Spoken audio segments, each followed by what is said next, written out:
Ok, donc là, je traverse la route. De l'Alsace d'où elle est originaire, à la côte pacifique du Mexique, Laura, 26 ans, a totalement changé de décor. Je dois avouer que ça change du métro parisien. Mais ça, c'est ma manière de me transporter du coup au Mexique.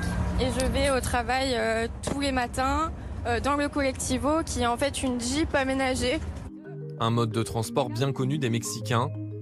Un trajet de 15 minutes depuis son domicile jusqu'à un café où elle va télétravailler. Là-bas, la plage. Il y a potentiellement des gens qui surfent ce matin. Donc c'est assez détente par ici. Une ambiance de vacances permanente. Laura a choisi le lieu pour la qualité de la connexion Internet. Mais il offre bien d'autres avantages. C'est globalement la vue du travail que j'ai tous les jours. Voilà.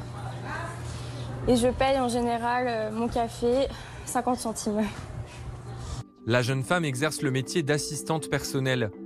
Elle accompagne des chefs d'entreprise ou des personnalités dans des tâches de gestion. Une activité devenue totalement digitale depuis de longs mois. Laura n'a plus d'autre bureau que son ordinateur. Et il a voyagé avec elle partout dans le monde. J'étais en Australie pendant le début du coronavirus et donc du coup j'ai commencé à travailler en télétravail avec mon entreprise à Melbourne et en fait ça m'a beaucoup plu et donc du coup j'ai décidé de rester sur ce mode de vie là. Ce mode de vie, c'est celui d'un nomade numérique. Une expression pour définir des personnes qui ont choisi de télétravailler depuis un pays qui n'est pas le leur. Pour Laura, il y a une fuite en avant assumée pour toujours garder le plus de liberté. Il y a eu l'Australie, je suis rentrée en France quelques mois.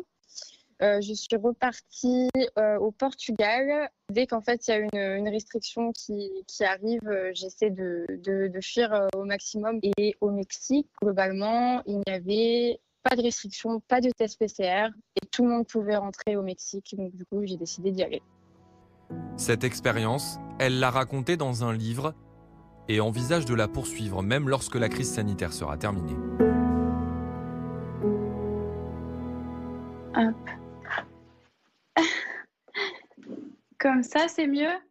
Consultante en marketing digital, Justine Roy, 24 ans, a elle aussi tenté l'expérience.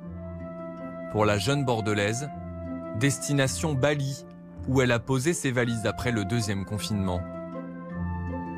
Avant de partir, tout juste diplômée d'un master, elle s'est lancée dans son activité avec l'idée de voyager dès que possible.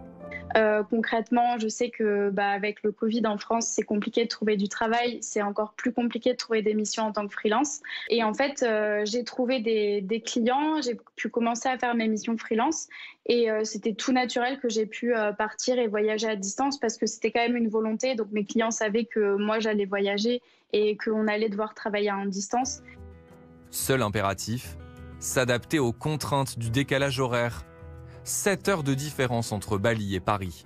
Et quand on va arriver en fin d'après-midi et soirée, des fois il peut m'arriver de travailler comme aujourd'hui, j'avais un call jusqu'à 20h30. Il peut m'arriver de travailler jusqu'à 21h. Je me fixe 21h maximum.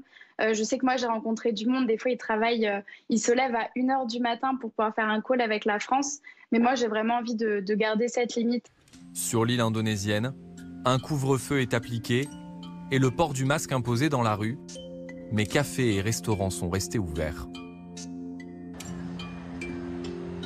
Scène impensable en métropole, les terrasses accueillent aussi du public dans de nombreux territoires français d'outre-mer, comme sur cette plage de La Réunion. Baptiste Delamarre, parisien de 34 ans, a choisi de s'établir ici en novembre dernier. À l'annonce du deuxième confinement, je me suis dit que plutôt que de télétravailler depuis mon appartement parisien, ce serait beaucoup plus agréable de venir à La Réunion parce que l'hiver c'est compliqué aussi et du coup d'être dans un cadre un peu plus sympathique, sachant qu'il n'y a que 3 heures de décalage horaire, c'est assez simple grâce à toutes les nouvelles technologies de pouvoir continuer son travail dans le quotidien à plus de 10 000 km. Patron d'une agence de web marketing, il gère à distance une équipe de 20 personnes Une parenthèse qui ne cesse de s'étirer. Je suis parti ici sans connaître l'île de la Réunion. Donc j'étais parti pour 3 semaines, 1 mois à peu près, je m'étais dit. Et au fur et à mesure, au final, j'ai décidé de ne pas rentrer au moment de Noël. J'ai décidé de reculer jusqu'au 17 janvier.